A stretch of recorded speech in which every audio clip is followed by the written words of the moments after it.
अस्सलाम वालेकुम to all students. उम्मीद है आप सब लोग खुश और खैरियत से होंगे। तो आज हमारा 16th सेशन है, हमारी जो फुल स्टैक वेब डेव है, और सीएसएस का ये थर्ड सेशन है जिसमें हम सीएसएस के बेसिक्स फर्दर बेसिक्स पढ़ने जा रहे हैं। हम अपनी बेस को और मजबूत करते जा रहे हैं। जो इसमें टेक्निकल जार्गन्स यूज होते हैं लैंग्वेजेस में, जैसे शॉर्ट एंड प्रॉपर्टीज या ऐसे ऐसे वर्ड्स वर्ड्स यूज होते हैं, इनका क्या मकसद होता है, शॉर्ट एंड प्रॉपर्टी क्या होती है, बैकग्राउंड प्रॉपर्टी है तो बैकग्राउंड के अंदर बहुत सारी प्रॉपर्टीज आती हैं, ठीक है। उसकी वजह से एक शॉर्ट एंड प्रॉपर्टी हम बनाते हैं, उसके अंदर वो सारी प्रॉपर्टीज आ जाती हैं। तो उसका आप ज्यादा यूज करोगे बजाय कि आप अलग अलग प्रॉपर्टीज को लिखो। तो हम देखेंगे कि शॉर्ट एंड प्रॉपर्टी होती क्या है, ये बहुत इंपॉर्टेंट है, ये बेसिक्स का पार्ट है। तो ये चीजें समझ में आ गई तो आगे जो दूसरी शॉर्ट एंड प्रॉपर्टीज है, मतलब जो प्रॉपर्टीज की शॉर्ट एंड प्रॉपर्टीज है, आप उनको इजीली यूज कर पाओगे। अभी आपको कुछ भी मेक सेंस नहीं कर रहा होगा, मुझे पता है। जब हम इसको प्रैक्टिकल देखेंगे तब आपको चीजें समझ में आएगी। तो मैं स्क्रीन शेयर कर रहा हूँ, मुझे बताइएगा कि स्क्रीन आप लोगों के सामने आ रही है या नहीं। अच्छा, क्लास मुझे बताएं, स्क्रीन आ रही है आप लोगों के सामने?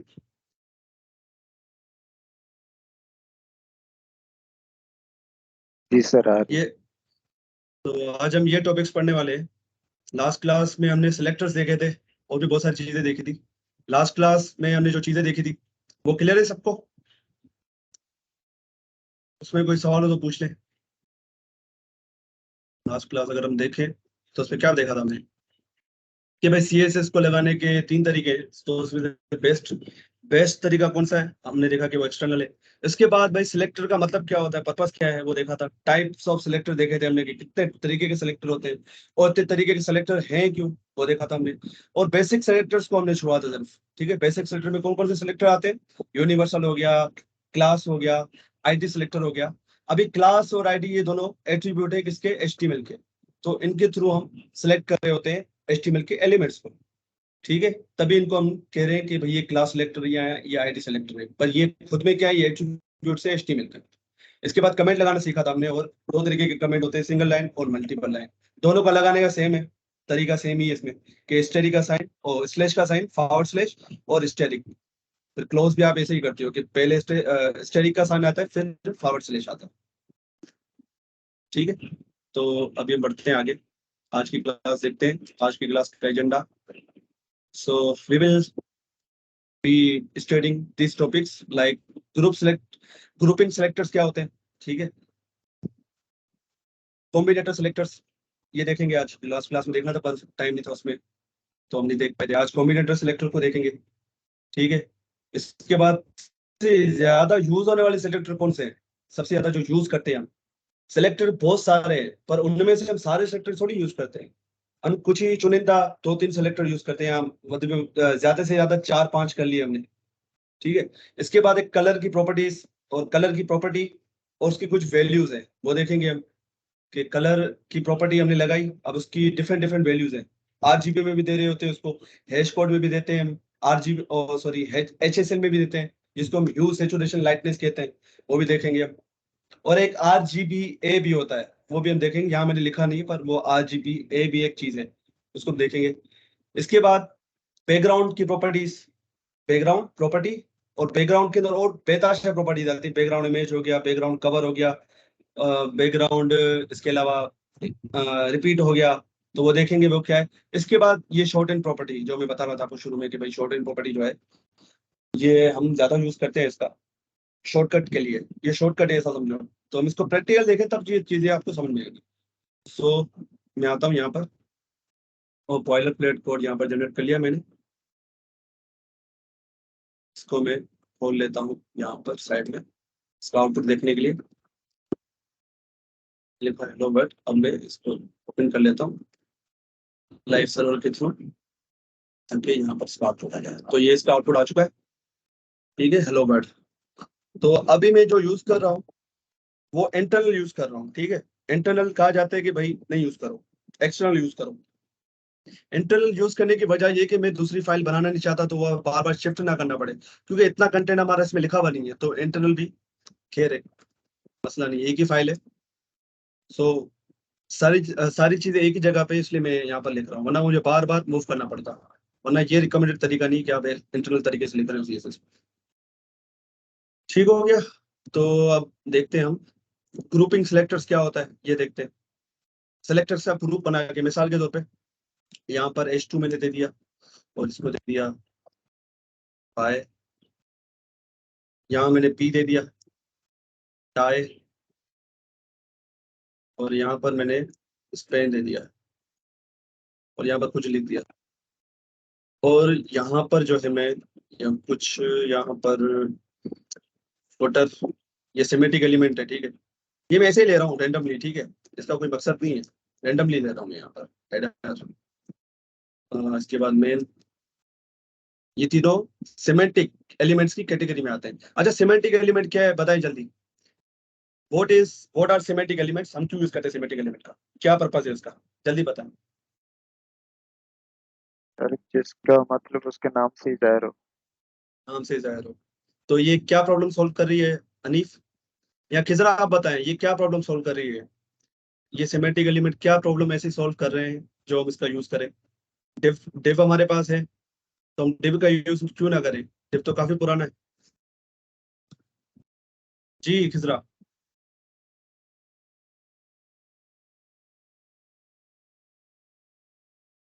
हसन, आप बताओ हसन।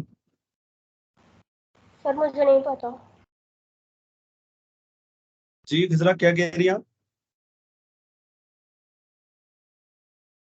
आपकी आवाज नहीं आ रही। मुझे नहीं पता। आपको नहीं पता? क्लास आपने अटेंड नहीं की थी जब मैंने सिमेंटिक एलिमेंट पढ़ाए थे? सर मैंने सीएसएस की 2 क्लासेस अटेंड नहीं की ना, दूसरी क्लास की वीडियो देख लूंगा आपकी। नहीं, ये तो HTML का था, ये तो HTML का पार्ट है, ये तो HTML में पढ़ाया था मैंने सिमेंटिक एलिमेंट्स। चले कोई नहीं, मैं बता देता हूँ दोबारा, पर मैं स्टूडेंट से जानना चाहता हूँ। अच्छा हसन आप बताएं, हसन आवाज आ रही है मेरी हसन आपको?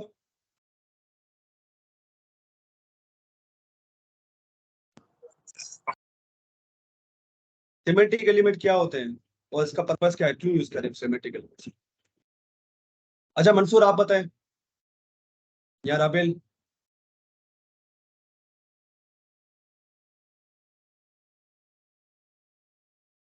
सर साद। मेरे ख्याल से ये जी जी, कोडिंग में जो है ना ऐसे एलिमेंट्स होते हैं जो ह्यूमनली अंडरस्टैंडेबल होते हैं। ह्यूमनली अंडरस्टैंडेबल होते हैं, पर ये क्या प्रॉब्लम सॉल्व कर रहे हैं, हम डिव क्यों ना यूज करें इसकी जगह पे।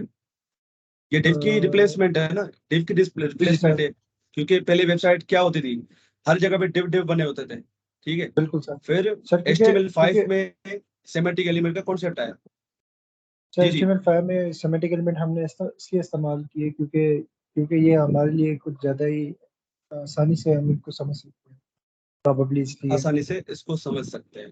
सकते हैं। ये हाँ, क्या है, मीनिंग प्रोवाइड विद करते इन हैं। द अगर कोड। अगर मैं गूगल पे आपको लेके जाऊं, google.com पे, ठीक है, आप देखोगे गूगल वालों ने फिर सिर्फ डिव डिव का यूज किया हुआ है यहाँ पर। अगर इसका कोड देखें इंस्पेक्ट करके तो आपको दिखेगा कि इन्होंने अपने वेब पेज पे, ये देखो डिव डिव डिव। अब आपको समझ में आ रहा है कि ये डिव क्या काम कर रहा है, ये डिव किस चीज का डिव है, ये आपको समझ में नहीं आ रहा, नहीं कोड सर, देख के आपको इसमें समझ में नहीं आ रहा। इसमें इसमें कंफ्यूजन हो जाती है मुझको। ये देखो गूगल वालों ने सिर्फ डिव डिव डिव यूज किए, आपको नहीं समझ में आ रहा भाई डिव ये किस बारे में। अब उसी तरीके से मेरे पास और कोई एग्जाम्पल तो नहीं है, पर मेरे पास जो मैंने अभी रिसेंटली एक एप्लीकेशन बनाई है उसको मैं दिखाता हूँ, क्योंकि उसमें मैं सिमेटिक का यूज कर रहा हूँ, ठीक है।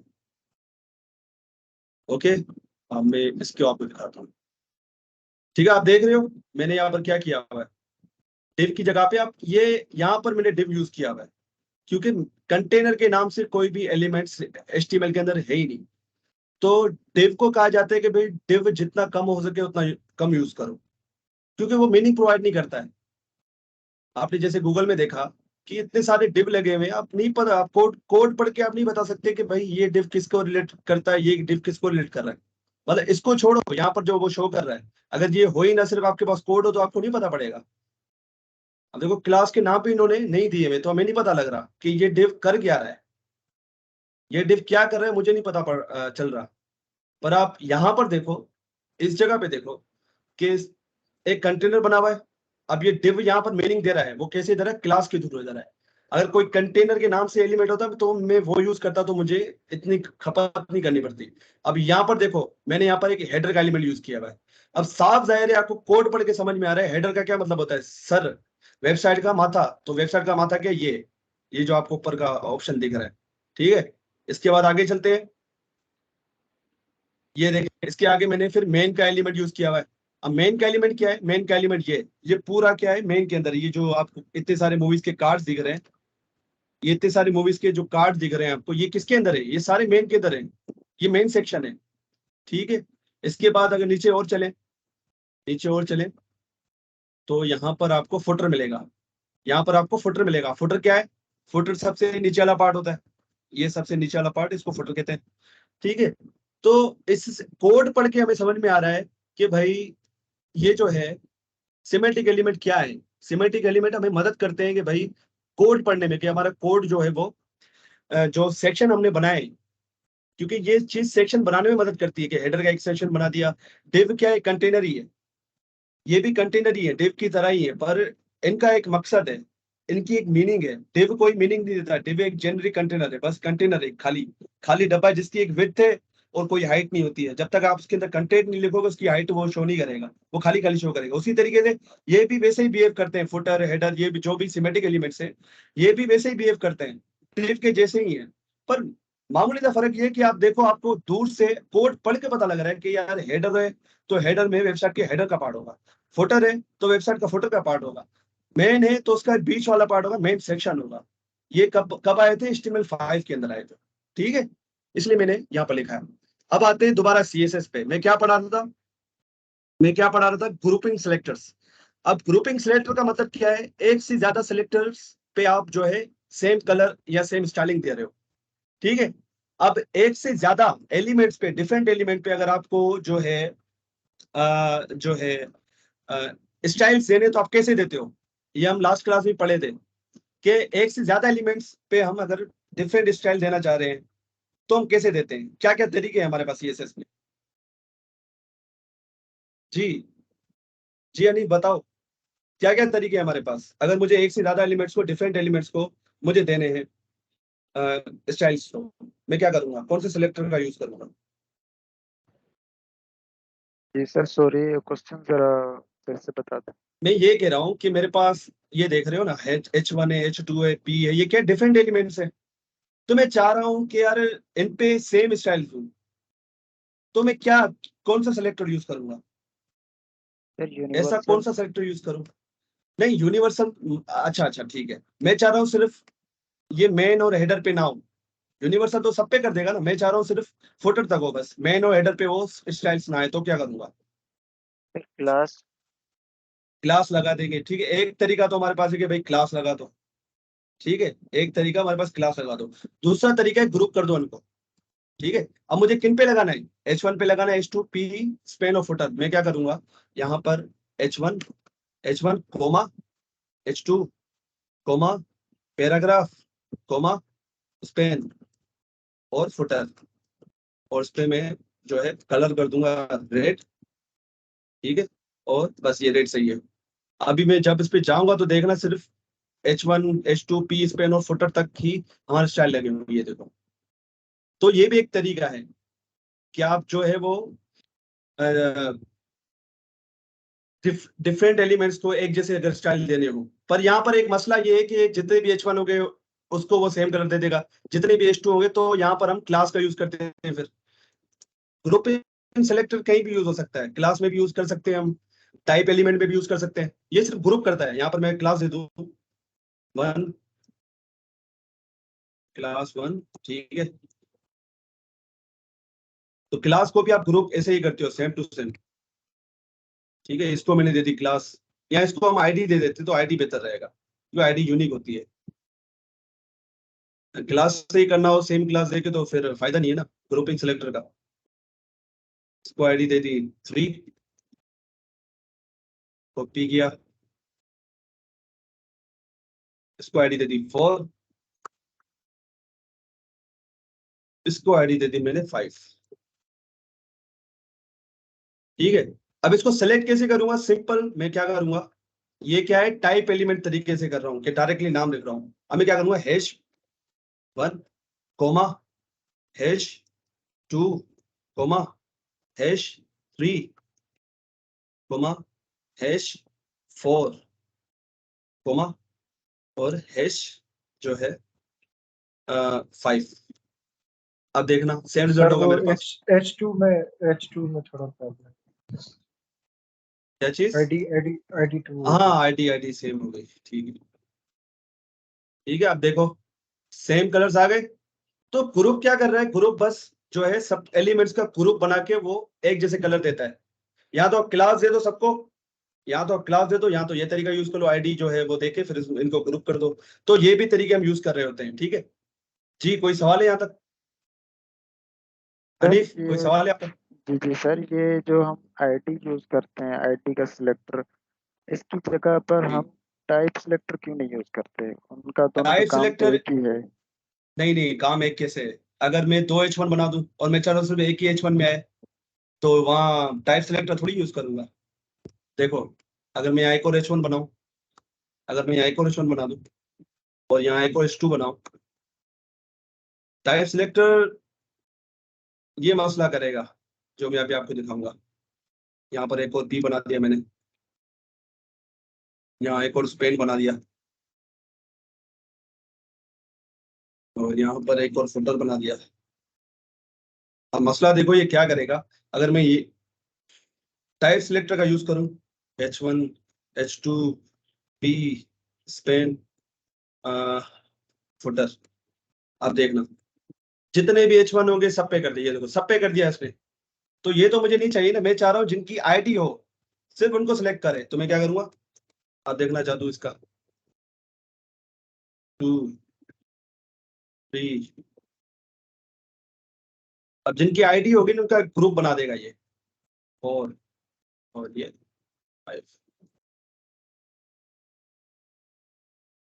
ये देखो, अब जिनके पास सिर्फ आईडी, ये दोबारा पता नहीं क्या आ गया इधर। अरे भाई हट जा, ये आपको नहीं शो हो रहा होगा, ये मेरे पास शो कर रहा है। जा नहीं रहा यार ये, मैं कैसे क्लिक करूं उस पे? ओ भाई हट जा, चला गया। अच्छा ये रहा, ये देखो सिर्फ जिन पे आईडी थी उन पे ही हुआ है। जैसे कि ये H1 पे, ये भी H1 है पर इस पे नहीं लगा।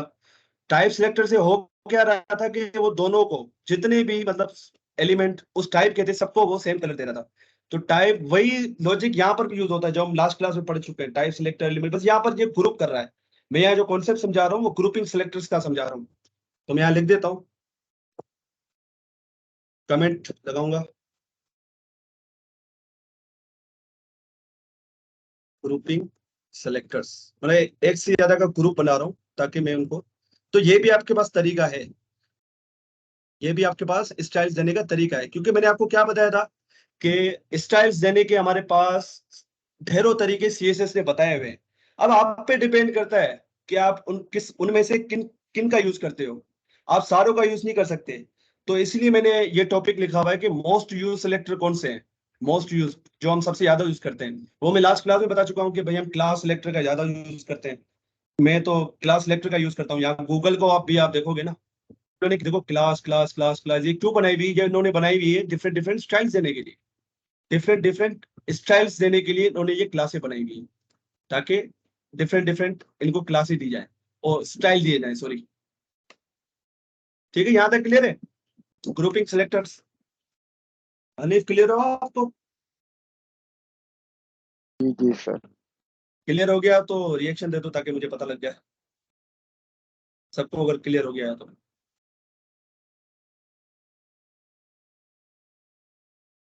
ठीक है, सबको समझ में आ गया, माशाल्लाह, गुड।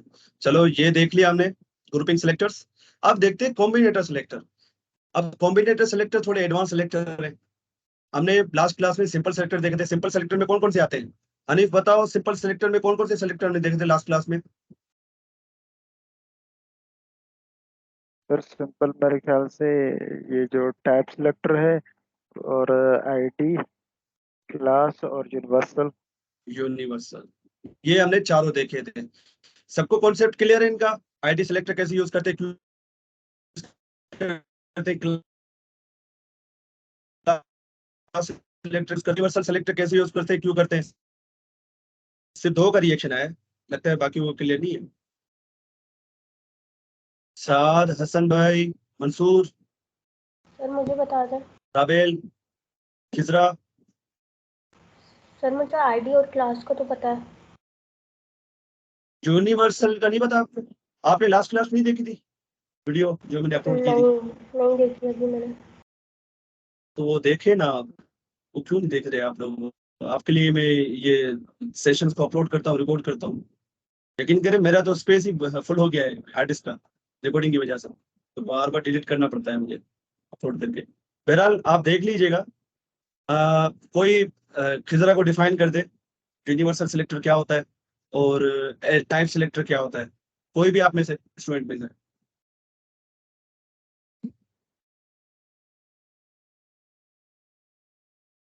सर मैं बता दूं? जी जी जी।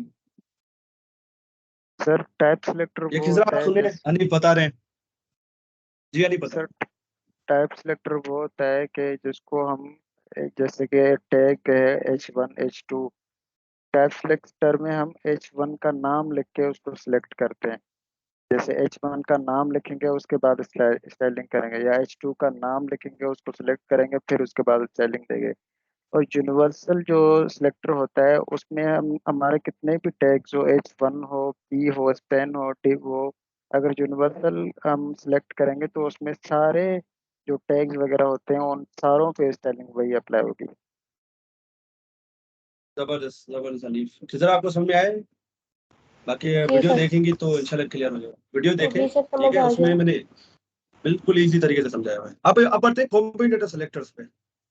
कॉम्बिनेटर सिलेक्टर में सबसे ज्यादा जो हम यूज करते हैं, अब इसमें भी 3-4 तरीके के सिलेक्टर्स आते हैं कॉम्बिनेटर में भी, ठीक है? ये ग्रुपिंग सिलेक्टर्स हमने देख लिया यहाँ पर। तो आपके पास ये कंटेंट, मुझे मेरा जो कंटेंट है क्लास का, वो आपको मेरी इस गिटहब की आईडी में मिल जाएगा, github.com जीत कुमार अमनानी। वहां पर full stack web dev page के नाम से एक रेपो बनी होगी, उस पर आपको जाके मिल जाएगा, ठीक है? वहां पर .md की फाइल में जाना है आपको, जैसे class basics CSS basics 3.md like this. अच्छा, कॉम्बिनेटर सिलेक्टर्स, उसमें 4 तरीके के सिलेक्टर आते हैं। अब इतने तरीके के सिलेक्टर क्यों हैं, उसकी क्या वजह है? लास्ट क्लास में बताई थी, मुझे दोबारा आप लोग बताएं कि इतने सारे सिलेक्टर्स की क्या वजह है। राबेल आप बताएं कि इतने सारे सिलेक्टर्स क्यों हैं भाई? Why there are so many selectors in CSS?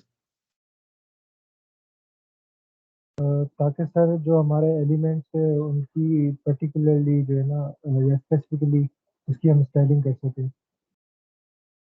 सही, ठीक है। और कोई? मोहसिन, मंसूर,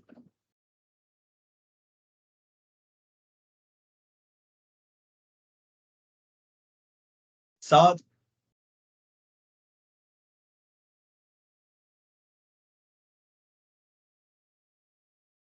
इतने सारे सिलेक्टर्स होने का मकसद ये है कि भाई कान यहाँ से पकड़ो वहां से पकड़ो, काम होना चाहिए, बस सिंपल। ये एलिमेंट को सेलेक्ट करने का एक तरीका है। तो इतने सारे सिलेक्टर्स आपकी वो सहूलत के लिए दिए हुए। जैसे कि लास्ट क्लास में मिसाल दी थी मैंने, एग्जांपल, कि आपको कराची जाना है लाहौर से, तो आप ट्रेन से भी जा सकते हो, आप रोड से बाय रोड से भी जा सकते हो। आप अगर कोई सी वाला रास्ता होगा, तो सी वाला रास्ता तो बहरहाल नहीं है, पर आप सी वाले रास्ते से भी जा सकते हो। मतलब कोई ऐसा शहर है जिसमें 3 रास्ते यूज होते हैं, कि भाई ट्रेन वाला रास्ता भी यूज हो रहा है, रोड वाला रास्ता भी यूज हो रहा है, और सी वाला और एक एयर वाला। तो 4 तरीके आपके पास हैं। आप आपकी मंजिल क्या है? मंजिल क्या है? आपको कराची पहुंचना है। तो आप अगर बाय एयर जाओगे तो उसमें अलग फायदे हैं, बाय ट्रेन जाओगे तो उसके अलग फायदे हैं, बाय कार जाओगे तो उसमें अलग फायदे हैं। मतलब हर किसी के अपने अपने फायदे और नुकसान आते हैं। उसी तरीके से इतने सारे सेलेक्टर्स हैं, काम एक ही है उनका। क्या करना है कि HTML को सेलेक्ट करके उस पर स्टाइल देना।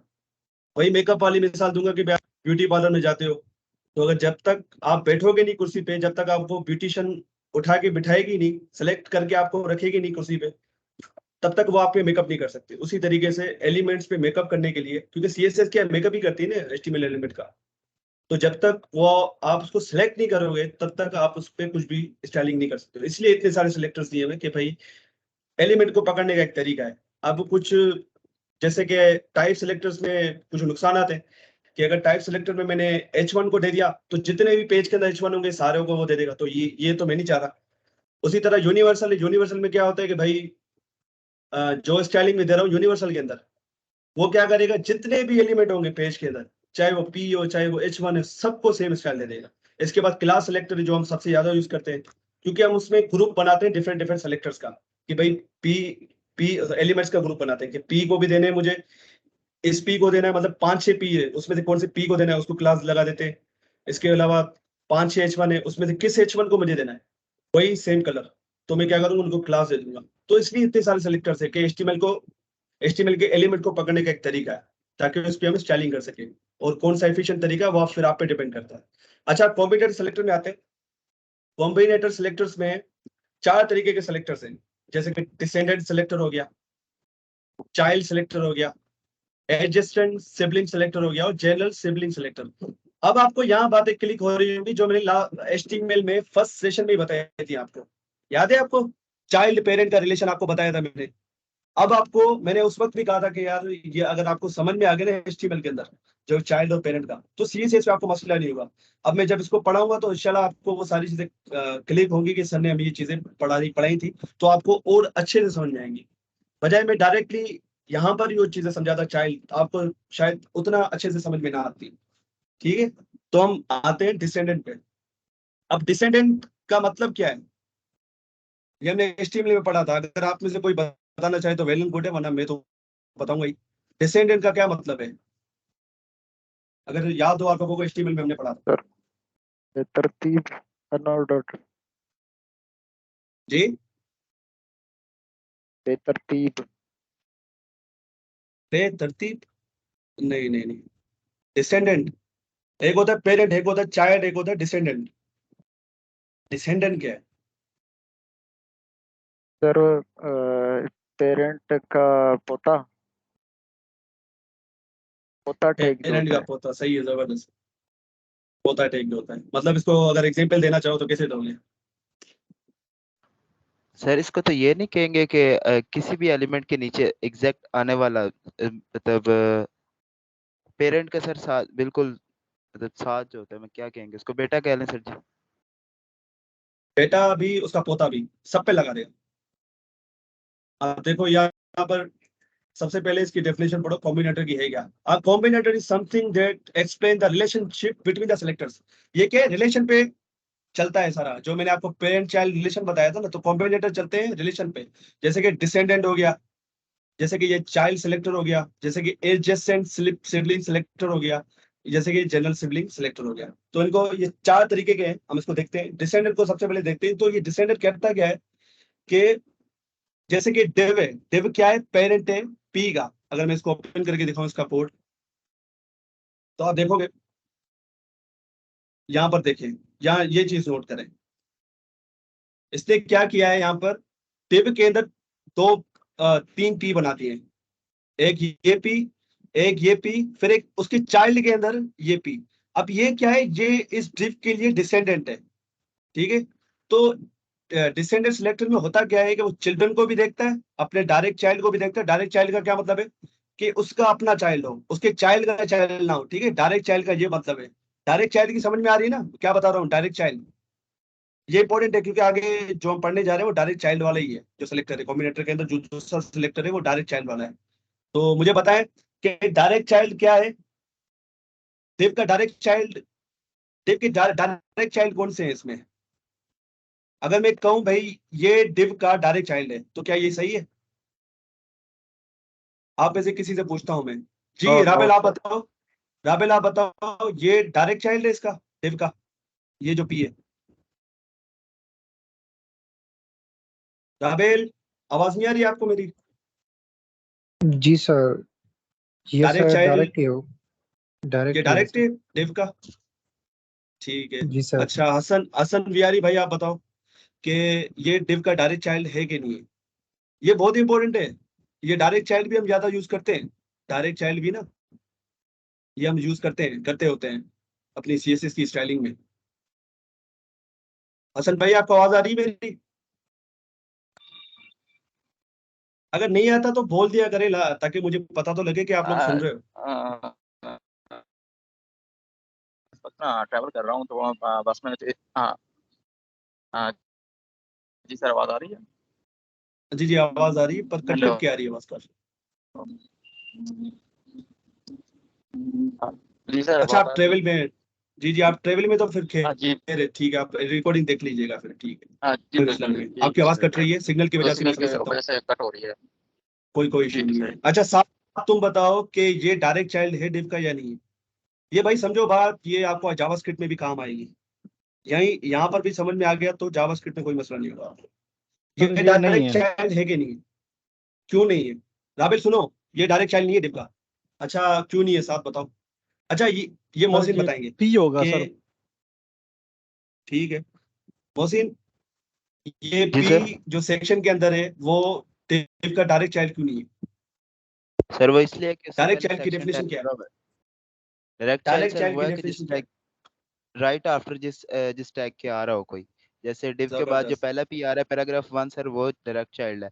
उसके बाद से सेक्शन जब आ गया ना तो div का जो डायरेक्ट चाइल्ड है वो सेक्शन हो सकता है, पी नहीं हो सकता।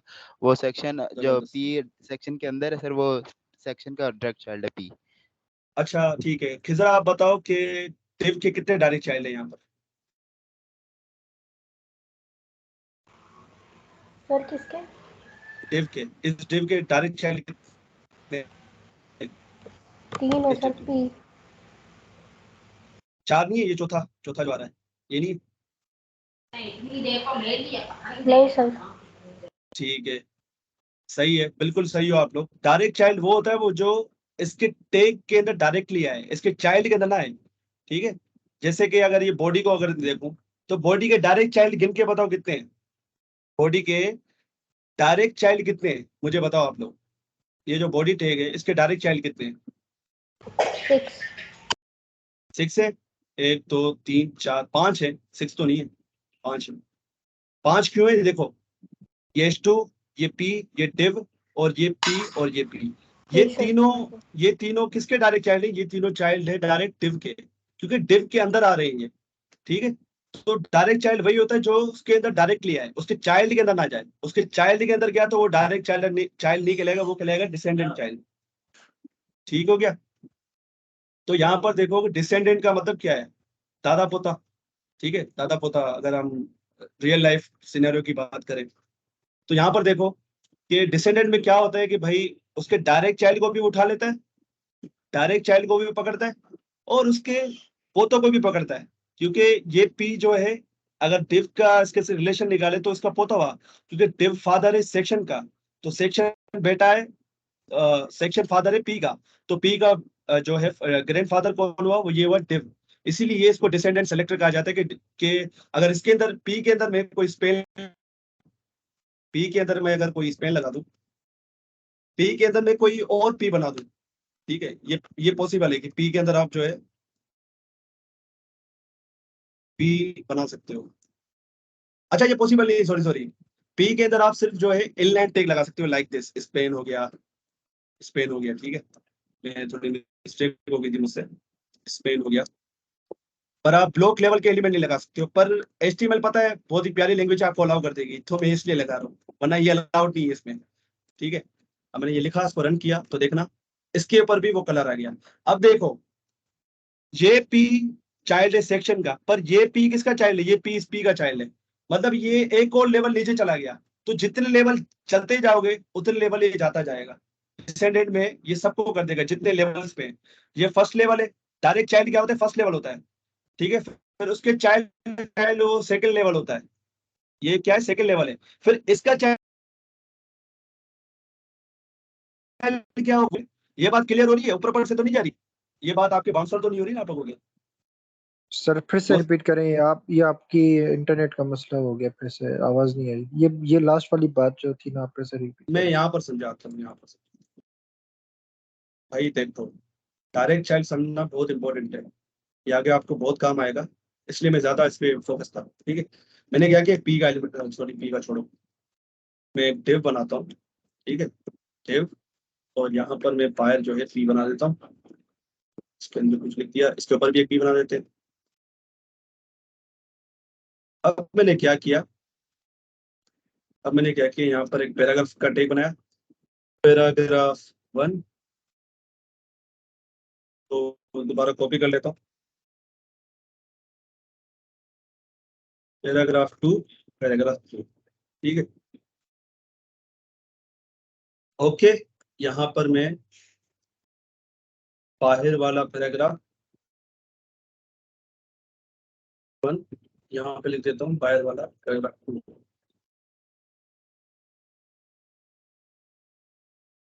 ठीक है, अभी हम देखेंगे आउटपुट, तो हमें कोई खास इसमें फर्क नहीं दिखेगा।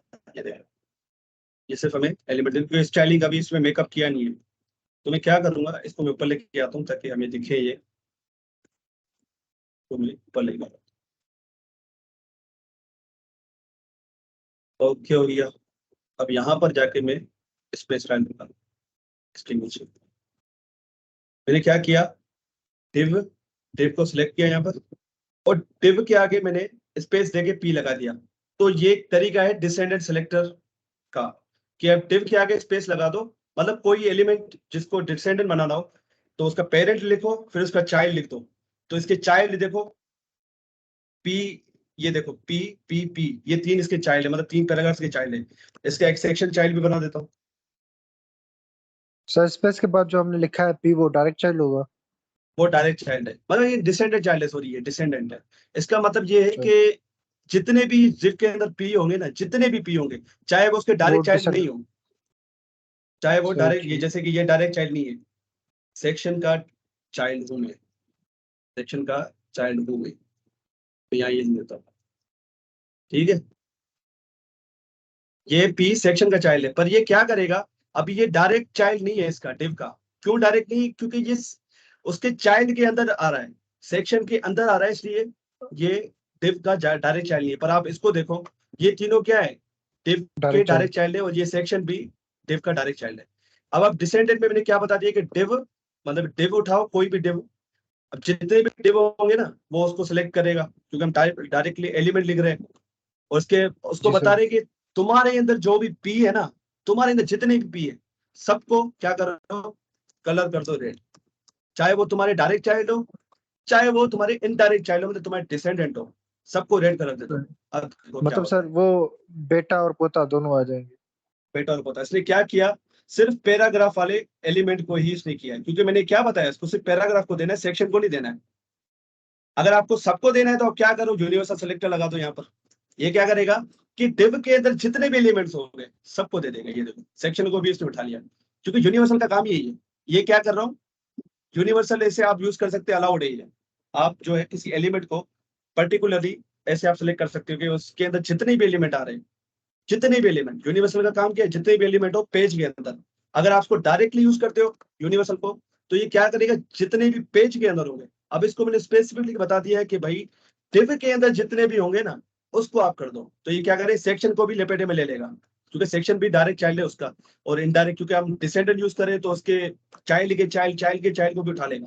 पर ये हमारा अभी टॉपिक नहीं है, अभी इस पे आते हैं। ठीक है, सिर्फ पी को मुझे करना है। तो देखो पैराग्राफ 1, पैराग्राफ 2, पैराग्राफ 3 ये डायरेक्ट चाइल्ड थे, ये बाहर वाला पैराग्राफ को इससे नहीं किया, क्योंकि हमने इसको बता के देखा है कि भाई डिव का जो पैराग्राफ है इसको करना है। ठीक है, इसके बाद सेक्शन का चाइल्ड हूं मैं, उसको भी इसने उठा लिया, क्योंकि डिसेंडेंट है, डायरेक्ट चाइल्ड तो हम लिख नहीं रहे, यहाँ पर हम डिसेंडेंट लिख रहे हैं, तो उसने अपने चाइल्ड और उसके चाइल्ड के चाइल्ड भी उठा लिया। अगर मैं यहाँ दूसरा पी बनाऊं, दूसरा पी यहाँ पर बनाऊं, मैं सेक्शन के चाइल्ड का चाइल्ड हूं, इसको भी उठा लेगा, सेक्शन के चाइल्ड का चाइल्ड हूं, ये देखो, ये देखो इसको भी कर दिया। अगर इसके अंदर कोई पी बना दूं, तो फोर्थ लेवल, क्योंकि अब लेवल आ रहे हैं ना सारे, ये फोर्थ लेवल चाइल्ड। अब लेवल क्या है मैं बताता हूँ इसको, लेवल क्या चीज में, लेवल क्या बकवास कर रहा हूँ लेवल की। ये देखो इसको भी उठा लिया, तो जितने भी उसके अंदर पी आएंगे सबको उठा लेगा ये, चाहे वो उसके डायरेक्ट चाइल्ड हो या उसके इनडायरेक्ट चाइल्ड हो, मतलब उसके डिसेंडेंट हो। अब लेवल का क्या मतलब है, लेवल लेवल करे जा रहा हूँ पर समझाऊं तुझे, लेवल है क्या।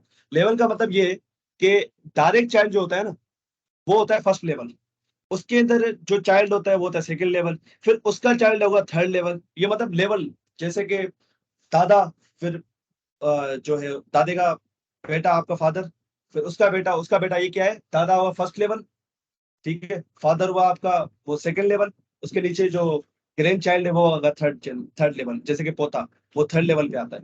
उसी तरीके से ये देखो, ये क्या है, डायरेक्ट चाइल्ड है तो ये फर्स्ट लेवल है, ये इनडायरेक्ट चाइल्ड है तो ये सेकंड लेवल है, फिर उसके अंदर एक चाइल्ड है वो थर्ड लेवल हो जाएगा, फिर उसके अंदर एक चाइल्ड है तो ये फोर्थ लेवल हो जाएगा। ठीक है, अब क्लियर हो आप लोगों को डिसेंडेंट क्या है। जी, जी भाई लोग, राबेल आपको समझ में आ गया ये? जी अब सर। बोलोगे तो नहीं? ओके भाई। लेवल, ये आपको सुनने में ये टेक्निकल जार्गन्स होते हैं, मतलब टेक्निकल जार्गन्स होते हैं ऐसे वर्ड जो आम बंदे के समझ में ना आए। अपने आप को कूल बनाने के लिए जो काफी डेवलपर्स कर रहे होते हैं, टेक्निकल जार्गन्स यूज कर रहे होते हैं। नेस्टिंग हो गया, लेवल हो गया, ये नेस्टिंग हो रही है, इसको हम नेस्टिंग भी कहते हैं कि टैग के अंदर टैग, उसके अंदर फिर टैग, फिर उसके अंदर टैग, इसको हम नेस्टिंग कह रहे होते हैं। तो काफी लोग इसमें भी कंफ्यूज, क्योंकि ऑनलाइन जो पढ़ा रहे होते हैं ना, उनको अपनी कूलनेस भी दिखानी होती है, उनको ये दिखाना होता है कि हम कितने सीनियर है इस फील्ड में। तो वो ऐसे ऐसे टर्म्स यूज करते हैं कि भाई जो बिगिनर बंदा होता है, वो भाई तुम्हारे पास एक बिगिनर बंदा सीखने आ रहा है, उसके पास वो तजर्बा है या वो चीजें उसने नहीं पढ़ी हुई है जो आपने पढ़ी हुई है। आपने तो सालों लगा दिए, वो तो अभी बेचारे को 1 महीना हुआ है इस फील्ड में आए हुए। तुम ये वर्ड यूज कर रहे हो नेस्टिंग या लेवल यूज कर रहे हो। तो भाई नेस्टिंग अगर यूज करें, बताओ तो सही नेस्टिंग है क्या? नेस्टिंग कुछ भी नहीं है। ये डिव के अंदर पहला लेवल बनाया, इसको मतलब इसको नेस्टिंग कहते हैं। फिर इसके अंदर एक और मैंने बनाया, ये भी सेकंड लेवल नेस्टिंग हो गई। फिर इसके अंदर एक और मैंने बना दिया, ये थर्ड लेवल नेस्टिंग हो गई। तो नेस्टिंग ये है और कुछ नहीं है। काफी लोग इसमें कंफ्यूज है, सर ये नेस्टिंग का पढ़ा था मतलब क्या है। उसमें C++ में नेस्टेड इफ एल्स जो होता है, जबरदस्त। चाइल्ड काफी चाइल्ड विद लोगों इन को नहीं चाइल्ड। पता होता। हाँ, चाइल्ड विद इन चाइल्ड, ये मुझे कंफ्यूजन होती थी जब मैं सीख रहा होता था ना ऑनलाइन यूट्यूब पे। तो ये वर्ड्स बड़े यूज करते थे यार, इसके अंदर नेस्ट हो गया। अब मैं परेशान, यार ये नेस्ट का क्या मतलब है, ये नेस्टिंग नेस्टिंग क्या है? तो भाई जो पढ़ाने वाले पे डिपेंड, उसको चाहिए कि ये चीजें बताए। उसको लगता है सामने वाले को ये चीजें पता होंगी, पर नहीं पता होती, वो बेचारा कहाँ से पता करेगा। ठीक है, ये हो गया डिसेंडेंट। ठीक है, आप सिर्फ स्पेस देते हो तो ये उसकी निशानी है। इसके बाद आते हैं इस पे चाइल्ड सिलेक्टर पे। ये है डायरेक्ट चाइल्ड, ठीक है, ये डायरेक्ट चाइल्ड की निशानी है। अब एक काम करता हूँ, इसको कर देता हूँ बंद। इसी एग्जाम्पल को लेके चलते हैं हम, ठीक है। अब मैं चेंज कर देता हूँ, मैं लिख देता हूँ डायरेक्ट चाइल्ड, ताकि हमें और क्लियर हो जाए। डायरेक्ट चाइल्ड ऑफ डेथ, या सिर्फ डायरेक्ट चाइल्ड ही लिखते हैं। Direct child, direct child 2, direct child 1 और डायरेक्ट चाइल्ड 3। ठीक है, इसको मैं कह देता हूँ चाइल्ड लेवल 2,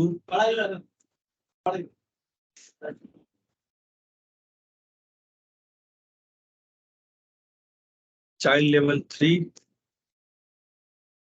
चाइल्ड लेवल 4। ठीक है, ये तो आपको समझ में आ रहा है चाइल्ड लेवल, ये क्यों क्या बात कर रहा हूँ मैं, ये तो आपको समझ में आ रहा होगा। ठीक है, जी सर। इसका पी जो है, इसका पी जो है मैंने बंद नहीं किया शायद, इसको भी बंद करना पड़ेगा।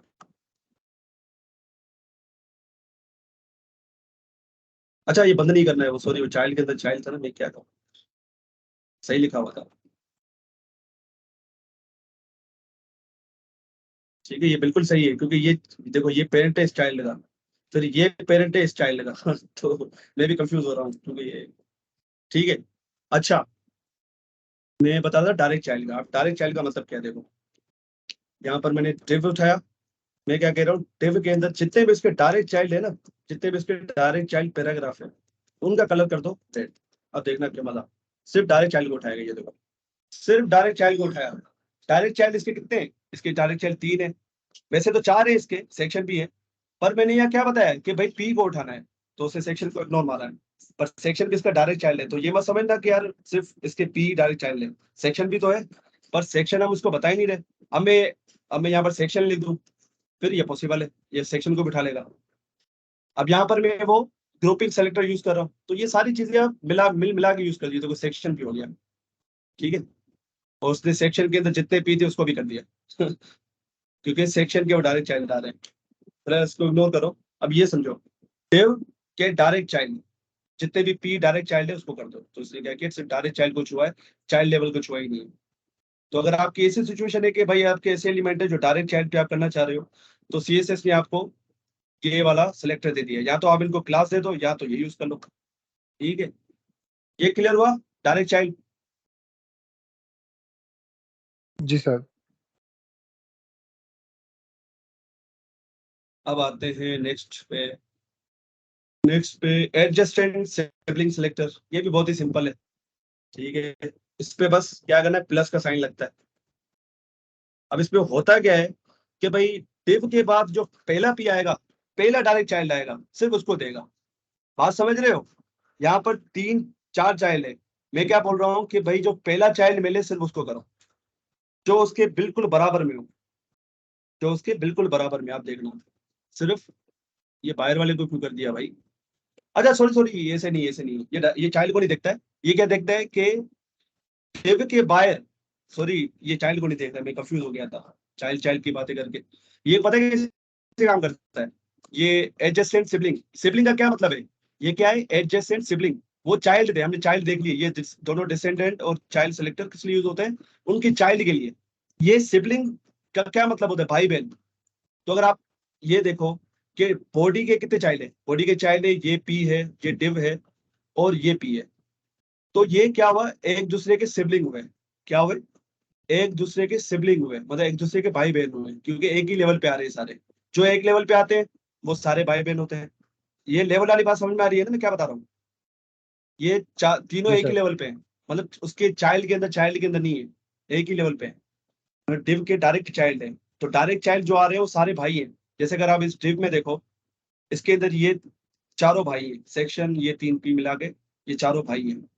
ठीक उसी तरीके से अगर आप बॉडी के चाइल्ड देखो, ये चाइल्ड है बॉडी का, ये चाइल्ड है, ये चाइल्ड है। अब मैं बता के आ रहा हूँ उसको कि डिव के बाद जो पहला पी आएगा, डिव के बाद जो पहला पी आ रहा है उसको तुम्हें रेड कलर देना है। अब मैं क्या करता हूँ, यहाँ पर एक और पी बना देता हूँ। अब देख लो, सिर्फ ये बाहर वाली चाइल्ड को दिया है, इसने इसको दिया है, इसको नहीं दिया, हालांकि ये भी पी है। बस ये क्या किया है, क्योंकि डिव के बाद ये डायरेक्टली उसके पास आ रहा है, साथ आ रहा है, तो उसने क्या किया, सिर्फ इसको ही वो कलर दे दिया है, बाकी को नहीं किया। ठीक है, ये समझ में आ गया? इसका आप यूज नहीं करते हो यार, मैं सीरियसली बताऊं, इसका मैंने नहीं देखा यूज इतना, तो ये इसमें टेंशन लेने वाली बात नहीं है, इसका हम यूज नहीं कर रहे होते हैं। अब स्पेस भी कोई ऐसा आ जाता है कंडीशन तो हम कर लेते हैं, वरना फिर नहीं करते हैं, क्यों करें। इसके बाद है ये, इसको कहते हैं चैनल सिबलिंग सिलेक्टर।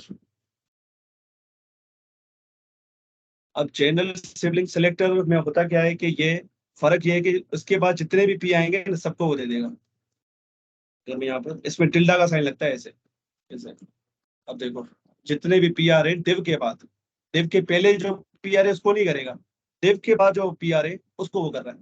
अगर मैं इसके अंदर एक और पी बनाऊं, देखते हैं डिसेंडेंट को करता है कि नहीं करता है। अगर डिसेंडेंट को कर दिया, मतलब ये डिसेंडेंट के पे भी काम करता है, मतलब डायरेक्ट चाइल्ड पे भी चल रहा है, मतलब डायरेक्ट सिबलिंग पे भी चल रहा है, पर सिबलिंग पे भी काम कर रहा है, सिबलिंग के चाइल्ड पे भी काम कर रहा है। सिबलिंग नहीं, ये डिव के सिबलिंग है ना दोनों, ये पी और ये पी, तो इनको भी दे रहा है और इस पी के चाइल्ड को भी दे रहा है। तो चैनल सिबलिंग सेलेक्टर ये इसलिए यूज होता है, पर इसका भी हम यूज नहीं करते हैं, सिंपल सी बात बता रहा हूँ, नहीं यूज करते। ठीक है, यहाँ तक क्लियर है? कॉम्बिनेटर सेलेक्टर हमारे हो चुके हैं। इसके अंदर आप सबसे ज्यादा कॉम्बिनेटर्स में से सबसे ज्यादा यूज करते हो इसका, डिसेंडेंट और चाइल्ड सेलेक्टर का आप सबसे ज्यादा यूज करते हो। इन दोनों को तो हम छूते भी नहीं है, सीरियसली बता रहा हूँ, नहीं छूते। इनका यूज करते हैं जब हमें जरूरत पड़ती है, तब यूज कर लेते हैं। ठीक हो गया, अब आगे बढ़ते हैं। नेक्स्ट टॉपिक क्या है? Most use CSS selectors. अब मोस्ट यूज सीएसएस सेलेक्टर्स में यहाँ देखो, सबसे पहले तो एलिमेंट सेलेक्टर है। एलिमेंट सेलेक्टर का आपको पता है कि भाई जितने भी उस नाम के एलिमेंट्स होंगे, अगर H1 है तो जितने भी पेज के अंदर H1 होंगे सबको सेम कलर दे देगा। ये देखो यहाँ लिखा हुआ है, P will select all elements, all P elements. इसके बाद क्लास, मतलब ये बता रहे कि कौन कौन से सेलेक्टर ऐसे जो सबसे ज्यादा यूज करने वाले, जो सबसे ज्यादा आप यूज करोगे एलिमेंट को सिलेक्ट करने, तो हम यहाँ बता रहे हैं कि element selector, class selector, ID selector और डिसेंडेंट। अब क्लास सेलेक्टर के बारे में पढ़ो क्या लिखा हुआ है। This selects element with a specific class attribute, it uses a dot. Dot का क्या मतलब है? वो क्लास को सिलेक्ट करने के लिए हम डॉट का वो उस पर यूज करते हैं। डॉट लगा के क्लास का नाम लिख दिया, फिर उस पर स्टाइलिंग करते हैं। ठीक है, for example dot highlight, select all element with the class highlight, जिसकी क्लास हाईलाइट होगी उसको ही सिलेक्ट करेगा। तो सबसे ज्यादा जो यूज होने वाला सेलेक्टर है वो ये क्लास ही है, सबसे ज्यादा यूज होने वाला। तो इस पे आपको ज्यादा तवज्जो देनी है, बजाय कि दूसरों पे, इस पे ज्यादा है। ये आईडी सेलेक्टर, ये तो आपको पता है यूनिक एलिमेंट को सिलेक्ट करती है, तो ये इसका ज्यादातर हम जावास्क्रिप्ट पे यूज करते हैं। इसका हम सीएसएस में उस सिचुएशन में करते हैं कि हमें सिर्फ यूनिक एलिमेंट्स को देने हैं, मतलब सारों को नहीं देने, सिर्फ एक ही को देने हैं, तो इसलिए यूज करते हैं इसको। डिसेंडेंट का अभी बताया मैंने, ठीक है, तो ये भी हो चुका है हमारा। अब आते हैं कलर प्रॉपर्टी सोर्स की वैल्यूज पे। तो ये मैं आप यहाँ पर कलर लिख रहा हूँ ना, आपने अगर देखा होगा कलर की प्रॉपर्टी। अब मैं क्या कर रहा हूँ, मैं ये कह रहा हूँ कि भाई डिव के अंदर जितने भी पी है ना, मैं डिसेंडेंट सिलेक्टर का यूज कर रहा हूँ। मतलब ये जो पी है ना, सिर्फ इस पे वो स्टाइल देगा, तो मैंने स्पेस को यूज किया। अब कलर की प्रॉपर्टी है, उसके अंदर वैल्यूज 3 तरीके की आती हैं, ठीक है, वो देख रहे हैं हम यहाँ पर।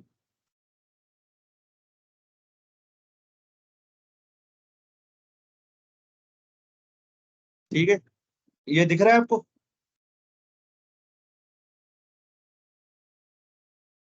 जी मैं सर। क्या कह रहा हूँ कि ये डिव है ना, इसके अंदर ये 3 एलिमेंट सेलेक्ट करो। तो मैंने क्या किया, डिसेंडेंट का यूज कर लिया। अभी कलर है ना, अब इसको वैल्यू देने के अलग अलग तरीके हैं। जैसे कि यहाँ पर मैंने इसको वैल्यू कैसे दी है, डायरेक्टली उस कलर का नाम लिख दिया, रेड लिख दिया, येलो लिख दिया। पर ये हम ज्यादातर यूज नहीं कर रहे होते हैं, ये तरीका हम ज्यादातर यूज नहीं कर रहे होते हैं, क्योंकि हम ये लिमिटेड है। ये रेड ब्लू ये कितने लिखोगे आप, उसकी जगह पे फिर हम दूसरी चीजें यूज करते हैं, जिसको हम कहते हैं कहाँ चले गए, ये रहा, जिसको हम कहते हैं भाई कीवर्ड वैल्यूज। तो आपने देख लिया कि डायरेक्टली उस कलर का नाम लिख दिया, रेड ब्लू। पर ये क्या है, लिमिट होती है इनकी, ये इतने ज्यादा हमारे पास नहीं है। इसलिए हम फिर RGB वैल्यूज यूज करते हैं, जिसमें रेड ग्रीन ब्लू की हम लिमिट बताते हैं। फिर हेक्साडेसिमल की वैल्यूज होती है, ये सबसे ज्यादा यूज होता है इसमें कलर में, हेक्साडेसिमल और RGB। और एक है HSL, ये है ह्यू सैचुरेशन लाइट। ये क्या करते हैं, ये सिंपली कलर देने के तरीके हैं। अब जैसे रेड को अगर मैं उस पर लिखूं हेक्स वैल्यू में, तो कैसे लिखूंगा कि हेक्स वैल्यू में जो होते टोटल 6 ऐसे कैरेक्टर होते हैं, ठीक है। ये 2 कैरेक्टर शुरू वाले रेड को दिखाते हैं, ये 2 कैरेक्टर शुरू वाले ग्रीन को दिखाते हैं, और ये शुरू वाले कलेक्टर किसको दिखाते हैं, ब्लू को दिखाते हैं, ठीक है। अगर मैं इसको FF कर दूं तो आप देखोगे इसको रेड कलर मिल जाएगा, ठीक है, ये देखो रेड कलर। तो ज्यादातर हम इसी का यूज करते हैं।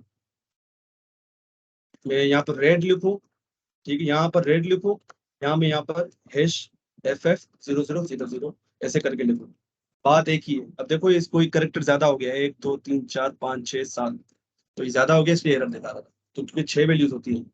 देखो FF किया तो उसने इसको रेड कर दिया, मैं इसको दोबारा 0 कर देता हूँ। 0 0 से क्या है, ये ब्लैक को दिखाता है। अब इसको मैंने FF कर दिया तो ये ग्रीन हो जाएगा, ये देखो ये ग्रीन हो गया। इसको मैं दोबारा 0 0 कर देता हूँ, इस लास्ट वाले को मैं FF कर देता हूँ, ये ब्लू हो गया। तो ये RGB, क्योंकि हमारे जो डिस्प्लेस होती है ना, वो इन 3 कलर से मिलकर बनती है। RGB red green and blue, उनके कॉम्बिनेशन से फिर दूसरे कलर्स बनते हैं, उनके कॉम्बिनेशन से दूसरे कलर्स बनते हैं। ये देखो ऊपर वैल्यू हैश की चेंज हो रही है, ये कॉम्बिनेशन बन रहा है। तो हमारे पास यहाँ पर लिमिट नहीं है। देखो कितने सारे हम जो है शेड्स बना रहे हैं ब्लू के कितने सारे शेड बने, ये देखो ये सारे ब्लू के शेड्स हैं, ये देख रहे हो। यहाँ काफी डार्क हो गया, इधर ब्लैक हो गया, बिल्कुल 0 0 पे लेके गया तो ब्लैक हो गया, ऊपर लेके जा रहा हूँ तो थोड़ा देखो लाइट ब्लू कलर हो गया। तो हमारे पास वो जो हम रेड ब्लू लिख रहे होते हैं उसमें लिमिट होती है, उसमें इतने सारे हमारे पास नहीं होते हैं, तो इसलिए हैश का यूज करते हैं। अच्छा ये हैश है का, ये हेक्साडेसिमल नंबर है। हेक्साडेसिमल नंबर जो है वो बेस 16 नंबर होता है, अगर किसी ने मैथमेटिक्स पढ़ी हो। हेक्साडेसिमल का पता है आप लोगों को, हेक्साडेसिमल जी सर पता है पता है हेक्साडेसिमल के बाद? सर। बेस एक ऑक्टल आपने सुना होगा, और ऑक्टल 10 है के पता नहीं बाद क्या है। 10 वाले को ऑक्टल ऑक्टल कहते हैं ना? ऑक्टल कहते हैं, क्या कहते हैं, ऑक्टल तो नहीं कहेंगे उसको, वो तो ऑक्टल सेमी पता नहीं। ऑक्टल सर 8 होता है, ऑक्टल का 8 होता है 0 से 7 तक। 10 वाले को क्या कहते हैं, जिसमें 10 नंबर सिस्टम यूज होता है? सर ये वो तो सर हमारा उसको डेसिमल डेसिमल सिस्टम है, कहते हैं। डेसिमल। डेसिमल, हाँ डेसिमल में क्या होता है कि 0 से लेकर 10 तक वैल्यूज होती हैं। फिर आप अगर आपको 11 बनाने तो क्या करते हो, 1 के आगे 1 लगा देते हो, तो उसमें सिर्फ 10 तक ही लिमिट होती है। फिर आगे वैल्यूज आप बनाते जाते हो, 0 जोड़ के 1 जोड़ के 2 जोड़ के, वही आपको रिपीट कर रहे हो। तो हेक्साडेसिमल ने आपको थोड़ा लिमिट ज्यादा बढ़ा दी है। उन्होंने क्या किया कि 0 से 9 तक नंबर है, फिर इसके बाद ABCDEF तक आपको वैल्यूज दे दी है। तो ये हेक्साडेसिमल की इतनी डिटेल में हम नहीं जाते, आप खुद पढ़ लेना, क्योंकि यहाँ समझाने बैठूंगा तो पूरा दिन निकल जाएगा इसमें, वो नहीं, इस पे नहीं पढ़ना है। पर आप समझो कि ये जो दो स्टार्ट वाले लेटर होते हैं ना, वो रेड कलर को दिखाते हैं, रेड कलर की उसको दिखाते हैं इंटेंसिटी को। जैसे कि ये देख रहे हो, ये ब्लू की इंटेंसिटी को दिखा रहा है, यहाँ पर ये ब्लू की इंटेंसिटी दिखा रहा है, देख रहे हो? ये पूरी, ये देखो ऊपर, ये दो जो लेटर है वो रेड को दिखाते हैं, ये दो जो लेटर है वो ग्रीन को दिखाते हैं, ये दो जो लेटर है वो ब्लू को दिखाते हैं। तो अब देखो कलर यहाँ पर, यहाँ लाइट हो रहा है, यहाँ डार्क हो रहा है, ठीक है? तो ये शेड्स बन रहे हैं सारे। तो देखो इनके कॉम्बिनेशन से सारा कलर बन रहा है, रेड और रेड ग्रीन और ब्लू के कॉम्बिनेशन से। अगर इनको 0 0 कर दूं तो 0 0 सबसे मिनिमम वैल्यू होती है, एश का साइन लगाना लाजमी है। 0 0 क्या है? सबसे मिनिमम वैल्यू है। मतलब 0 0 का मतलब ये है कि डार्क कर देगा उसको, बिल्कुल ब्लैक कर देगा। ये देखो इसका कलर बिल्कुल ब्लैक कर दिया इसने। 0 0 का मतलब ये कि रेड भी 0 हो गया, ग्रीन भी 0 हो गया और ब्लू भी 0 हो गया। और एफ क्या है? ये मैक्सिमम वैल्यू है, मैक्सिमम वैल्यू एफ, क्योंकि 0 तो 0 1 2 3 4 5 6 7 8 9, उसके बाद A B C D E F, F जो है सबसे लास्ट में है, तो वो मैक्सिमम वैल्यू है, ठीक है? अगर मैं यहाँ ए लगाऊं तो देखो ये इसका कलर थोड़ा धीमा हो गया, ये देखो रेड कलर थोड़ा धीमा हो गया, ठीक है? यहाँ मैं 9 9 लगाऊं तो ये देखो कुछ और धीमा हो गया, डार्क हो रहा है, मतलब ये थोड़ा डार्क की तरफ जाते जा रहा है। ये देखो फुल फुल रेड हो गया अभी।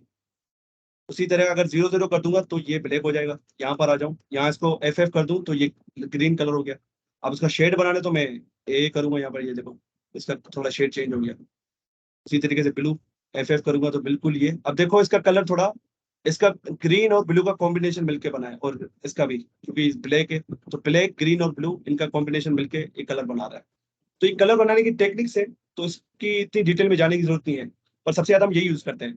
तो आपको कोई भी कलर चाहिए होता है ना, तो आप गूगल पे लिख लो कि भाई मुझे इस कलर की हेक्स वैल्यू दे दो, तो वो आपको हेक्स वैल्यू दे देगा। लाइक अगर मैं कहूँ इसको कि भाई red colour hex value, red colour hex value, अब ये देखो उसने क्या दे दिया, एफ क्या है? रेड की मैक्सिमम वैल्यू है, क्योंकि ये दो जो लेटर स्टार्ट वाले ये रेड को दिखाते हैं। अगर यहाँ पर एफ कर दूंगा तो वो ग्रीन हो जाएगा, यहाँ पर एफ कर दूंगा तो वो ब्लू हो जाएगा। ठीक हो गया? उसके बाद एक आता है HSL। अब HSL भी एक है, तो इस आरजीबी को देख लेते हैं। अब आरजीबी में क्या होता है भाई, कि तीन चीजें होती हैं। अगर मैं यहाँ 0 0 0 कर दूं तो ये ब्लैक कलर को दिखा रहा है, ये रेड है, ये ग्रीन है, ये ब्लू है, ठीक है? अब ये इसकी लिमिट होती है 0 से लेकर 255 तक, ठीक है? क्या होती है? 0 से लेकर 255 तक।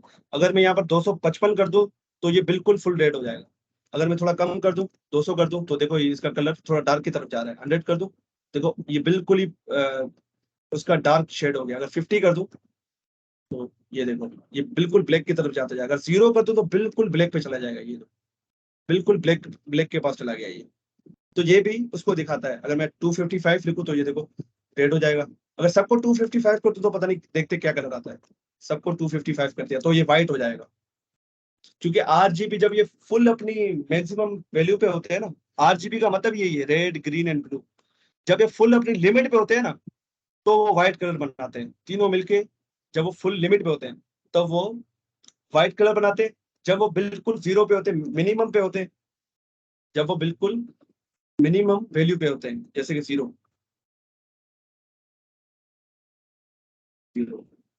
तो ये ब्लैक कलर बनाते हैं। मैक्सिमम पे होंगे सारी वैल्यूज तो व्हाइट बनेगी, मिनिमम होंगी तो क्या बनेगी? ब्लैक। इसके अलावा यहाँ पर हम यूज करते हैं HSL बहुत कम यूज होता है। यहाँ पर हम ह्यू सैचुरेशन लाइट बताते हैं, परसेंटेज में वैल्यूज की आती है। यहाँ पर वो आपने सर्कल देखा होगा ना, 365 तक सर्कल जाता है, 0 से लेकर 365 तक। तो यहाँ पर हम सर्कल में वो देते हैं, परसेंटेज में वैल्यू देते हैं कि भाई यहाँ पर 200% उसकी ह्यू हो, ठीक है? 200, ठीक है? इसके बाद यहाँ पर ब्राइटनेस इसकी 50 हो और लाइटनेस इसकी 10 हो। तो इसकी डिटेल में जाने की जरूरत नहीं, देखो इसने मुझे ये कलर दे दिया, ठीक है? तो इसका हम इतना यूज करते ही नहीं है, बस ये था तो मैंने बता दिया, ठीक है? इसको छोड़ो। इसके बाद एक और आता है आरजीबी है। आरजीबी सेम आरजीबी की तरह है, ठीक है? 255 255 255, ये देखो ये सेम टू सेम आरजीबी की तरह है, बस यहाँ पर एक वैल्यू आ जाती है अल्फा की। अल्फा की वैल्यू क्या करती है? उसमें थोड़ी वो ट्रांसपेरेंसी लगा देती है, ओपेसिटी लगा देती है। तो उस ओपेसिटी की वैल्यू क्या होती है? 0 से लेकर 1 तक। अब ये वैल्यूज होती है 0.1, 0.2, 0.3, मैक्सिमम क्या होगी 1 होगी, मिनिमम क्या होगी 0 होगी। ये करता क्या है, ये इसकी ओपेसिटी को चेंज करता है। अब ओपेसिटी क्या है मैं आपको दिखाता हूँ। ओपेसिटी क्या है, मैं क्या करता हूँ, सिर्फ इसको मैं ओपन करता हूँ, बाकियों को मैं 0 0 करता हूँ ताकि मुझे रेड कलर दिखाई दे। ठीक है, अभी मुझे क्या देगा, ये रेड कलर दे रहा है, ये देखो रेड कलर दे रहा है। अरे भाई रेड कलर क्यों नहीं दे रहा, अच्छा यहाँ पर थोड़ा एरर हो गया। अब ये ठीक है, अब जो ओपेसिटी बता रहा था मैं, वो यहाँ पर लिखता हूँ कि भाई 0.5 की ओपेसिटी दे दो। अब देखना, ये देखो थोड़े ये हल्के होने लग रहे हैं, हल्के दिखाई दे रहे हैं। अगर मैं 0.2 कर दूँ तो देखो कि ये बिल्कुल हल्के हो जाएंगे, ये देखो नजर ही नहीं आ रहे। ये बैकग्राउंड में ज्यादा आपको समझिए, बैकग्राउंड के साथ हम यूज कर रहे होते हैं, बैकग्राउंड के साथ RGB। भाई समझ में आ रही है चीजें, ऊपर ऊपर से तो नहीं जा रही। समझ आ गई। ये सारी कलर देने की टेक्निक्स है, ठीक है ना। ये सारी क्या है, कलर देने की टेक्निक्स है। जैसे कि हम उस पे पढ़ रहे थे ना, इतने सारे सिलेक्टर्स हैं, तो आप पे डिपेंड करता है आप कौन सा यूज करते हो। मैं तो भाई हेक्स वैल्यू यूज करता हूँ, वो मुझे आसान लगती है। यहाँ RGB यूज कर लिया। आप डिपेंड करता है कि भाई आपको कलर देने के लिए कौन सा मॉडल यूज करना है। ये सारे मॉडल्स हैं, हेक्स मॉडल हो गया, हेक्स मॉडल हो गया, RGB मॉडल हो गया, ठीक है, HSL मॉडल हो गया। तो आप पे डिपेंड करता है। और RGB और RGBA दोनों सेम ही है, सिर्फ लास्ट में RGBA में अल्फा की वैल्यू आ जाती है। वो अल्फा की वैल्यू उसमें ट्रांसपेरेंसी लगा देती है, ओपेसिटी लगा देती है। मतलब उसकी जो ओपेसिटी अगर बैकग्राउंड में दिखाऊंगा तो आपको ज्यादा समझ में आएगी, कलर पे, टेक्स्ट कलर पे आपको समझ में नहीं आएगी इतना। ठीक है, तो मैं ओपेसिटी फिलहाल के लिए हटा देता हूँ यहाँ से, और इसको RGB कर देता हूँ, RGB। ये तो रेड कलर आ गया यहाँ पर। यहाँ तो रेड लिखो, यहाँ तो ये लिखो, यहाँ तो एक्स वैल्यू में लिख दो, एक्स FF कर दो उसको। FF उसकी मैक्सिमम वैल्यू उसी तरीके से 255 RGB की मैक्सिमम वैल्यू होती है, तो वो हमें रेड कलर दिखा रही है। और 0 क्या दिखा रही है, वो ब्लैक दिखा रही है हमें। तो ये सारे को मैंने ब्लैक कर दिया, सिर्फ इसको ओपन कर दिया, क्योंकि हमारा पिक्सल जो है, हमारी जो स्क्रीन है वो छोटे छोटे पिक्सल से मिलकर बनी है। और एक पिक्सल जो है वो, उस पर हम 3 तरह के कलर दिखा सकते हैं। बाकी इसकी डिटेल आप पढ़ लेना, इतनी डिटेल में मैं जाऊंगा नहीं इसकी। अच्छा, अब आते हैं नेक्स्ट पे, बैकग्राउंड की प्रॉपर्टीज। फिर शॉर्ट एंड पे करते हैं, इसके बाद खत्म करते हैं लेक्चर को। थक तो नहीं गए हो आप लोग जी? No sir. ठीक है, बस अब 10-15 मिनट की कहानी है, तो क्लास को एंड करते हैं। अपनी एनर्जी बचा के रखो। मुझे पता है थोड़ी हेवी चीजें, और मैं इसलिए ज्यादा चीजें पढ़ा हूं ताकि हमारा ये CSS जल्दी कवर हो जाए। हम CSS बैठ के ना रहे, ये CSS के बेसिक्स हैं, तो इंशाल्लाह अभी प्रोजेक्ट पे आएंगे CSS के। तो मैं नीचे लेके जाता हूँ, ठीक है भैया। अब यहाँ पर आते हैं। अब मैं क्या करता हूँ, टिव लेता हूँ, टिव लेता हूँ, और डिव के अंदर क्या करता हूँ। अच्छा, डिव क्या है मुझे दोबारा बताओ, डिव क्या चीज है, जल्दी बताओ यार, डिव क्या है? कंटेनर है सर एक, और ये डिवीजन के लिए यूज होता है मतलब। इसका पर्पस क्या होता है, क्यों यूज करते हैं?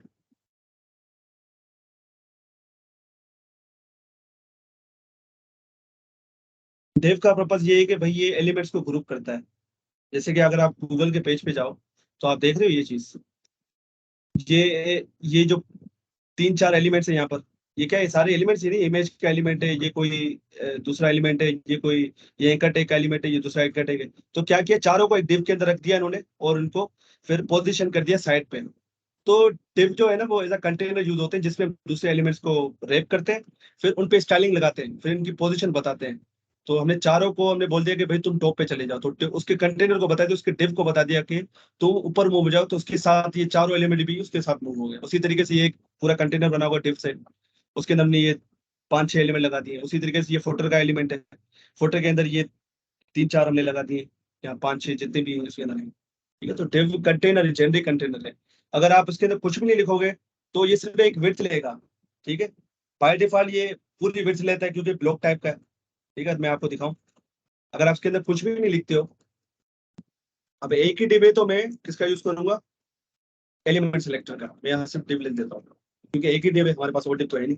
तो मैंने इसको दिया बैकग्राउंड कलर, बैकग्राउंड कलर इसका रेड कर दिया। अभी देखना मेरे पास क्या शो होता है। तो अभी मुझे ये शो नहीं हो रहा, ठीक है, वैसे है बैग हमें डिव यहाँ पर है, अगर मैं आपको यहाँ पर देखूँ डिव है हमारे पास, ये देखो देख रहे हो, ये तो HTML पे हवर हो गया, मैं इसको पेज पे क्लिक करता हूँ, ये देखो अगर मैं इस पे बॉडी में जाऊँ, ये था डिव, ये देख रहे हो डिव यहाँ पर है, ये देखो डिव यहाँ पर ऊपर है, पर इसके अंदर कुछ है नहीं, क्योंकि डिव खुद में क्या है, खाली डब्बा है, डिव क्या है, खुद खाली डब्बा है, अगर इसके अंदर कंटेंट दूंगा आप देखना, अब देखना ये मुझे शो होगा, ये देखो शो हो गया मेरे पास, पूरी विड्थ ले रहा है, और हाइट उसकी कितनी, जितना उसका कंटेंट है, हाइट वो उतनी लेता है जिसका जितना उसका कंटेंट होता है, विड्थ वो पूरी लेता है, पर ये देखो क्योंकि ब्लॉक टाइप का है, ब्लॉक टाइप का डब्बा है, इसलिए पूरी विड्थ ले रहा है, हाइट उतनी लेगा ये जितना उसके अंदर कंटेंट होगा, या तो इसको हाइट और विड्थ आप डिफाइन करो, तो वो नेक्स्ट क्लास में हम डिव के साथ बहुत खेलेंगे, अभी आप बैकग्राउंड समझो। तो बैकग्राउंड में बहुत सारी प्रॉपर्टीज आती हैं, जैसे कि बैकग्राउंड कलर, तो बैकग्राउंड कलर करने से क्या हो रहा है कि ये सिंपल एक बैकग्राउंड आ रहा है, तो आप डायरेक्टली यहाँ पर वैल्यू दे रहे हो कलर की, ठीक है, तो उसकी जगह पे आप हेक्स भी दे सकते हो, हैश वैल्यू भी दे सकते हो, ठीक है, मैं क्या कहता हूँ FF0000, ये देखो, तो ये वही कलर हो गया, क्योंकि रेड है, आपको पता है ये FF यहाँ पर लिखूंगा तो ये रेड हो जाएगा, यहाँ लिखूंगा FF और इसको 00 कर दूंगा तो ये ग्रीन हो जाएगा। उसी तरीके से एक प्रॉपर्टी होती है बैकग्राउंड इमेज। अब बैकग्राउंड इमेज क्या होती है कि भाई ये क्या करेगी, ये इस डिव पे एक इमेज लगा देगी, तो मुझे डिव पे नहीं लगानी, मैं क्या करता हूँ, ये इमेज जो है ना इस पूरी बॉडी पे लगा देता हूँ, तो मैं क्या करूंगा, इस बॉडी को सिलेक्ट करूंगा डायरेक्टली, बॉडी, यहाँ पर बॉडी को सिलेक्ट किया, और यहाँ पर मैं लिख रहा हूँ बैकग्राउंड इमेज, बैकग्राउंड इमेज। अब यहाँ पर एक URL का ये लेता है कि भाई इसको आप इमेज की URL दो, तो मैं क्या करूँ, गूगल से इमेज ले आता हूँ, ब्यूटीफुल बैकग्राउंड, आपने देखा होगा ना वेबसाइट पे कुछ पीछे तस्वीरें लगी होती हैं, वो इसके थ्रू लगते हैं, बैकग्राउंड इमेज के थ्रू। मैं इसको कॉपी कर लेता हूँ, कॉपी इमेज लिंक, और यहाँ जाके मैं इसको पेस्ट कर दूंगा, ठीक है, जैसे ही पेस्ट किया तो आप देखोगे, ये देखो आ गया बैकग्राउंड, बैकग्राउंड पे इमेज आ गई, बॉडी पे नजर आ रही है, बैकग्राउंड पे इमेज, तो ये कैसे आई है, इस बैकग्राउंड इमेज की वजह से ही, क्योंकि बॉडी पे लगाई तो पूरी बॉडी पे तो लग गई, ये पूरी बॉडी, बॉडी क्या है, सबका बाप है, इन सबका बाप क्या है, डिव का बाप कौन है, बॉडी है, तो इसलिए डिव बॉडी के ऊपर आ रहा है, क्योंकि वो उसका चाइल्ड है, सिंपल सी बात है, ये तो इसमें तो कोई वो दो राय की बात ही नहीं है। अब आप एक चीज नोट करो कि ये एक इमेज बार बार रिपीट हो रही है, नोट कर रहे हो चीज कि यही इमेज है, यहाँ पर रिपीट हो रही है, यहाँ पर रिपीट हो रही है, आप चाह रहे हो कि यार ये रिपीट ना हो, ये एक ही इमेज पूरी इसको कवर कर ले, तो इसके लिए भी हमारे पास प्रॉपर्टी आती है, इसको हम यूज कर लेते हैं। यहाँ मैं लिखता हूँ बैकग्राउंड पे नहीं, सॉरी बॉडी पे लगाया था ना, तो यहाँ पर जाके बैकग्राउंड रिपीट, ये देखो इतनी सारी प्रॉपर्टीज है, बैकग्राउंड कलर, बैकग्राउंड इमेज, ये शॉर्ट एंड प्रॉपर्टीज को हम देखते हैं, इमेज हो गया, बैकग्राउंड पोजीशन हो गया, बैकग्राउंड रिपीट, अभी बैकग्राउंड रिपीट देख रहे हैं, बैकग्राउंड रिपीट। अब बाय डिफॉल्ट ये होता है रिपीट, बाय डिफॉल्ट का क्या मतलब है, कौन बताएगा बाय डिफॉल्ट क्या होता है, मैं जब बाय डिफॉल्ट का वर्ड यूज कर रहा हूँ इसका क्या मतलब है, बाय डिफॉल्ट ये पहले से रिपीट है, डिफाइन से बाय डिफॉल्ट का क्या मतलब है, डिफाइन कौन करता है वो डिफाइन ब्राउजर कौन के अंदर करता से है, डिफॉल्ट। वो ब्राउजर करता है, जबरदस्त, वो ब्राउजर की तरफ से उसकी मेहरबानी से, ठीक है। तो मैं क्या कहता हूँ भाई, रिपीट को छोड़ो, तुम इसको नो रिपीट करो, मुझे नहीं चाहिए इसका रिपीटेशन, अभी देखो रिपीटेशन हट गया, तो जितना उसका साइज था बस उसने उतनी उसकी मतलब वो जितना इमेज का साइज था, ठीक है। अब आप चाह रहे हो कि ये पूरे पे फैल जाए, तो उसके लिए प्रॉपर्टी क्या थी, मैं मुझे याद नहीं आ रही है यार, बैकग्राउंड क्या था, साइज, हाँ बैकग्राउंड साइज कवर, कवर करोगे तो देखो ये पूरे पे फैल जाएगा, ये देखो पूरे पे फैल जाएगा, उसका एस्पेक्ट रेशो भी खराब नहीं हो रहा है, ठीक है, एक्सपेक्ट रेशो भी खराब नहीं हो रहा है, वरना अगर आप छोटी सी इमेज को बड़ा करते हो तो बहुत ही खराब दिखने लगती है वो, तो ये एस्पेक्ट रेशो को भी जो है वो कर रहा है। अगर मैं यहाँ पर कंटेंट लिखूं तो कंटेंट में देखिए क्या दिखाता है, ये देखो छोटी कर दी इसने, बिल्कुल छोटी कर दी, ठीक है। कंटेंट के अलावा अगर मैं यहाँ पर, ये सारी किसकी प्रॉपर्टीज है, मैं ऑटो कर देता हूँ, ऑटो पे देखते क्या दिखाता है मैं, तो ऑटो पे, ऑटो बाय डिफॉल्ट है, ऑटो बैकग्राउंड साइज की बाय डिफॉल्ट प्रॉपर्टी है, वैल्यू है, तो मैं क्या कहता हूँ ऑटो से हटा के इसको कर देता हूँ कवर, तो कवर किया तो उसने क्या किया, पूरी इस साइज को कवर कर लिया, पूरे इस ब्राउजर की हाइट को कवर कर लिया इसने, और विड्थ को भी, ठीक है। अब इसके अलावा एक और प्रॉपर्टी आती है हमारे पास, एक मिनट देख लेते हैं क्या क्या प्रॉपर्टीज थी इसकी बैकग्राउंड की,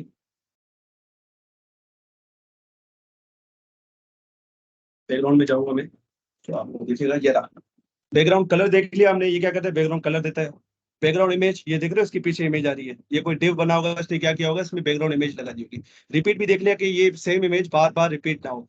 अब बैकग्राउंड अटैचमेंट और बैकग्राउंड पोजीशन देखते हैं। बैकग्राउंड अटैचमेंट यही दिखा देता हूँ मैं आपको। अच्छा, ओपेसिटी का मतलब देखो, ओपेसिटी जो मैं आपको बता रहा था ना, ये देखो, ये इसका कलर था, फिर इसमें ओपेसिटी हो गई तो ये देखो नीचे जाता जा रहा है। उसकी वैल्यू देखो 1 थी तो फुल ब्राइट था, फिर ये 0.6 हो गई तो थोड़ा और कम ब्राइट हो गया, 0.3 हो गई तो और कम ब्राइट हो गया। तो ये ओपेसिटी है। तो इसको मारो गोली अभी। किस पे हम थे? बैकग्राउंड अटैचमेंट में। Background attachment. अब यहाँ पर वो आपको वो चीज समझेगी, ठीक है। ये तो आपको पता है क्या कर रही है, ये क्या कर रही है, ये वाली इमेज लाके दे रही है मुझे, ये वाली इमेज लाके दे रही है। और रिपीट क्या कर रहा है, रिपीट क्या कर रहा है, इस इमेज को बार बार रिपीट नहीं कर रहा पूरे इमेज पे। अगर इसको हटा दूं मैं, इसको हटा दूं मैं, तो क्या होगा, तो आप देखना क्या होगा। ये देखो रिपीट हो गई, तो मैं कह रहा हूँ भाई डू रिपीट, रिपीट ही करो इसको।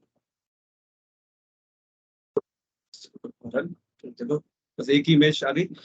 अच्छा, बैकग्राउंड पोजीशन क्या है, बैकग्राउंड पोजीशन इस इमेज की पोजीशन बता रही है। तो बाय डिफॉल्ट क्या होती है, बाय डिफॉल्ट ये होती है लेफ्ट एंड टॉप।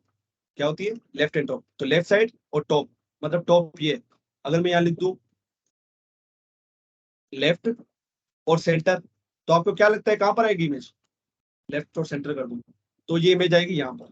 रन करो इसको, ये देखो इमेज आ गई। अगर मैं लिखूं लेफ्ट और बॉटम, लेफ्ट और बॉटम, तो आप देखो ये नीचे आ गई, ठीक है। उसके अलावा यहाँ पर ये मार्जिन राइट को भी छोड़ो। ये देखो बैकग्राउंड अटैचमेंट। अटैचमेंट का क्या मतलब है कि स्क्रॉल कर रहा हूँ तो वो अपनी जगह पे, ये मतलब उसके साथ अटैच होगी स्क्रीन के साथ। अगर अटैच में हटा दूं यहाँ से हटा दो, अब देखो ये स्क्रॉल करूंगा तो ऊपर चली जाएगी इसके साथ। ये देखो इसको मैं जो है हटा देता हूँ यहाँ से, टॉप टॉप राइट कर देता हूँ सही से, तो ये यहाँ पर आ जाएगी। अब देखो स्क्रॉल करूंगा तो अपनी जगह पे रहेगी, इसके साथ स्क्रॉल के साथ मूव नहीं हो रही है। तो बैकग्राउंड अटैचमेंट क्या करती है, उसको मूव कराने में मदद करती है। फिक्स्ड कर दिया तो देखना कि ये स्क्रॉल के साथ ही चल रही है, ये देख रहे हो। सो ये कुछ प्रॉपर्टीज थी बैकग्राउंड की, ठीक है। स्क्रॉल पे चलते हैं और कौन कौन सी प्रॉपर्टीज रह गई खुद देख लेते हैं। बैकग्राउंड शॉर्ट एंड उस पे आते हैं, जो कि मैं आपको बता रहा था। अब बैकग्राउंड शॉर्ट एंड पता है क्या है, कि एक प्रॉपर्टी में आप ये चारों चीजें एक साथ कर सकते हो। एक ही नाम लिख के, एक ही प्रॉपर्टी लिख के आप ये चारों चीजें एक ही साथ कर सकते हो। समझ में आ रही बात? ये शॉर्टकट है कि आप बजाय बैकग्राउंड कलर अलग दे रहे हो, बैकग्राउंड इमेज अलग लिख रहे हो, बैकग्राउंड रिपीट अलग, आप क्या करो एक ही जगह पे सारी चीजें बता दो। ये बात समझ में आ रही है सबको? ये शॉर्ट एंड प्रॉपर्टी बता रहा हूं मैं कि आप क्या करते हो कि एक ही जगह पे सारी चीजें बता देते हो। एक प्रॉपर्टी का नाम लिखा जिसको कहते हैं बैकग्राउंड, उसमें से बैकग्राउंड की प्रॉपर्टी का नाम होता है, उसमें कोई कलर शलर या ऐसी कोई चीज नहीं होती। आप सिर्फ बैकग्राउंड लिखते हो, फिर आगे वो वैल्यूज लिखते जाते हो कि अगर कलर जो है वो इसका ये होना चाहिए, इसकी तस्वीर ये होनी चाहिए, स्पेस देके वो आप डिफाइन कर रहे हो। तो आप देखते नीचे कि ये कैसे हो रहा है, ये देखो।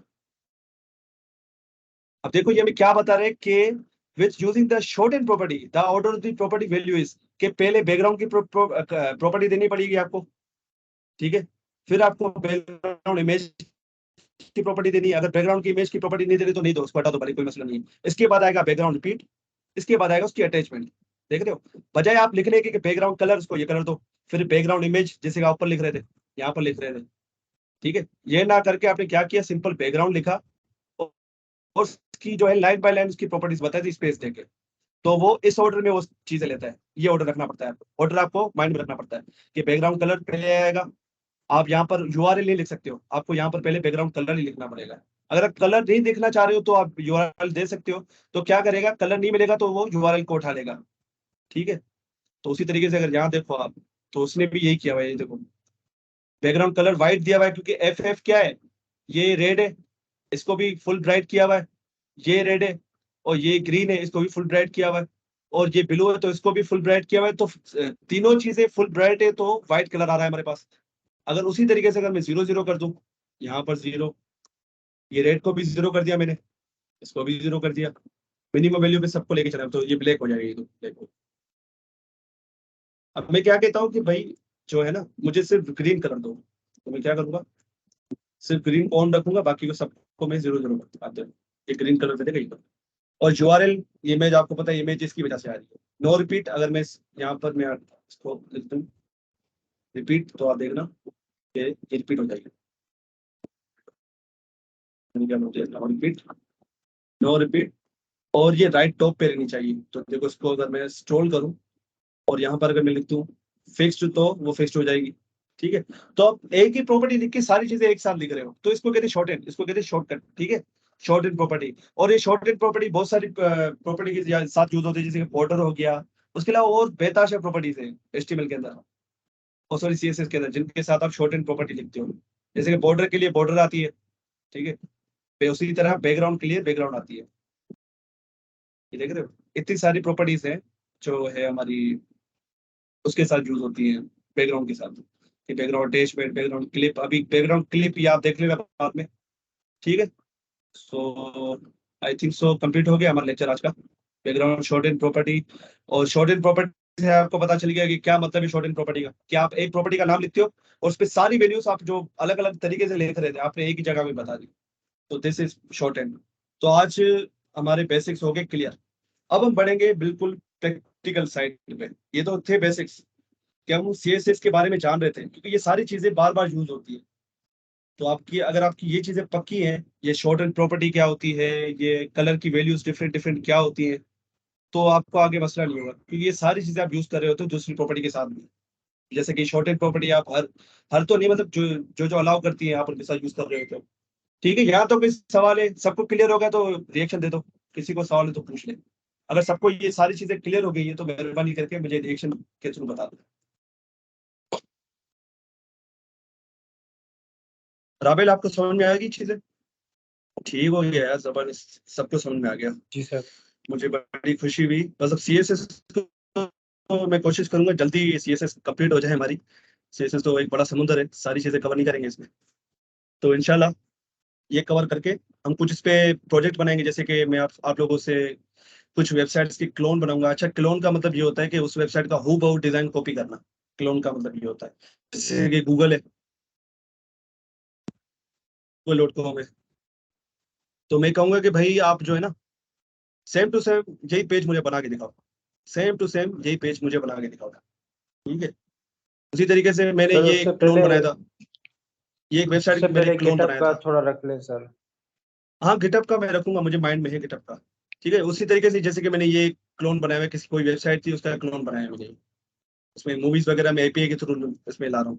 ठीक है, तो ये सारी चीजें मैं आप लोगों से बनवाऊंगा, पर शर्त ये है कि आप लोग मेहनत करो। ये चीजें मेहनत के बगैर नहीं आएंगी भाई मेरे। आप लोग असाइनमेंट करते नहीं हो, पता नहीं क्यों। कुछ लोग ये असाइनमेंट कर रहे होते क्लास में, तो ये अच्छी बात नहीं है। असाइनमेंट आपकी फायदे के लिए दी जाती है। आप जब तक कोड नहीं करोगे, खुदा की कसम आपको कोई भी डेवलपर नहीं बना सकता। भले हार्वर्ड यूनिवर्सिटी या कोई टीचर आ जाए ना आपको पढ़ाने के लिए, वो भी आपको डेवलपर नहीं बना पाएगा जब तक आप खुद से कोड नहीं करोगे। तो असाइनमेंट इसलिए दी जाती है आप लोगों को कि भाई आप जो आपने सीखा है उसको इम्प्लीमेंट करो। जब तक आप, मिसाल के तौर पे आपको फुटबॉल सीखना है, तो आप सिर्फ रोनाल्डो मेसी को खेलते हुए देखोगे तो आप फुटबॉलर नहीं बनोगे। समझ में आ रही बात? आपको फुटबॉल पे किक मारनी पड़ेगी, उसके साथ थोड़ा टाइम बिताना पड़ेगा, तब जाके आप फुटबॉलर बनोगे। आप देख रहे हो क्या रोनाल्डो मेसी कैसे खेल रहे हैं, तो ऐसे तो आप बन गए, तो ऐसे तो पूरी दुनिया फुटबॉलर बन जाती। सारी दुनिया टीवी पे इनको देख रही होती है। तो भैया आपको प्रैक्टिस करनी पड़ती है। उसी तरीके से कोई भी फील्ड है, अगर आपको उसमें एक्सेल करना है तो उसमें प्रैक्टिस की नीड होती है। अगर आपको वेब डेव में आगे बढ़ना है, अगर देखो आगे जावास्क्रिप्ट रिएक्ट पढ़ेंगे, उसमें सारी चीजें यूज होती हैं। हम जो स्टाइलिंग करते हैं CSS की सेम है, रिएक्ट में भी सेम तरीके से ही कर रहे होते हैं, कोई भी डिफरेंट नहीं है। हम आगे जाके टेलविंड पढ़ेंगे, तो टेलविंड में ये सारी चीजें जो आपने CSS में पढ़ रखी हैं वही चीजें यूज होती है, बस उसको शॉर्टकट में उन्होंने कर दिया है। ठीक है, तो अब जो भी असाइनमेंट दूं उसको टाइम पे सबमिट कर दिया करें। बाकी गिटहब का सेशन में रखूंगा इंशाल्लाह, मैं बताऊंगा आप लोगों को 1-2 दिन के अंदर। बाकी अटेंडेंस के लिए मुझे इनबॉक्स कर दें, मैं अटेंडेंस का फॉर्म आप लोगों को भेज दूंगा। अपना ख्याल रखें, खुश रहें, अल्लाह हाफिज। और कोई सवाल हो तो पूछ ले मैंने।